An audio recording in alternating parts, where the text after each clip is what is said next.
આજે આપણે બનાવીશું દહીં પૂરી. એટલે એના માટે આપણે જોઈશે પકોડી, ચાટ મસાલો, ઝીણી સેવ, બાફેલા બટેકા ચણા, ગળી ચટણી, દહીં અને આદુ કોથી મરચાં અને ફુદીનાની ગ્રીન ચટણી.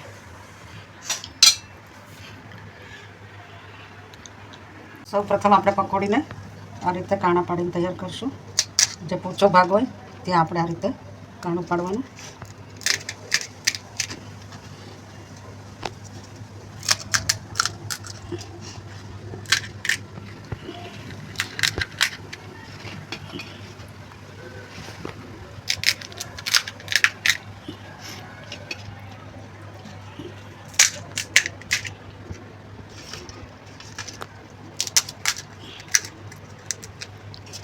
હવે આપણે એમાં મસાલા ભરીશું.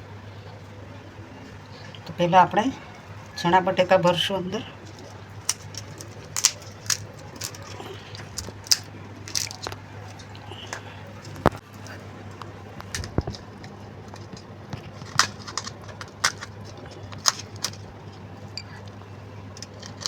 ચણા બટાકા ભરાઈ ગયા છે. હવે આપણે એની પર ગ્રીન ચટણી નાખીશું.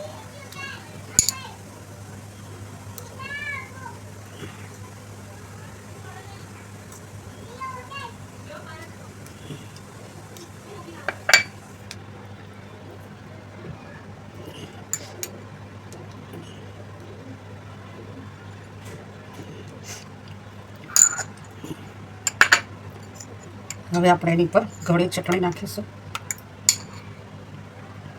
આપણે આ કેરીના ખાટિયા અને ગોળમાંથી આપણે બનાવી છે ગળી ચટણી.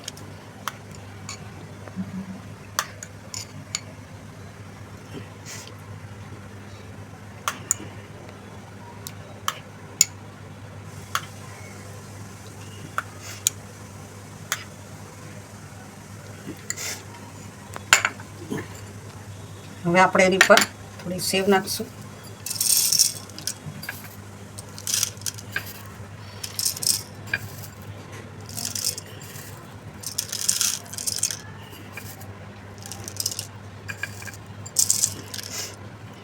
હવે આપણે એની પર દહીં નાખીશું.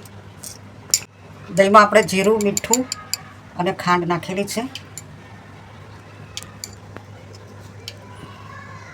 આપણને દહીં જેટલું ભાવતું હોય એટલું નાખી શકીએ. પછી આપણે ગ્રીન ચટણી લઈશું.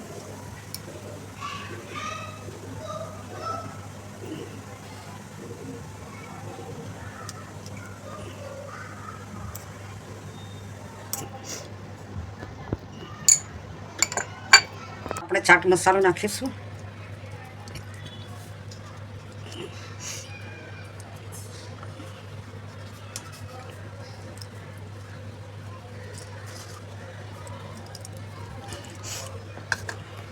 હવે આપણે સેવ નાખીશું.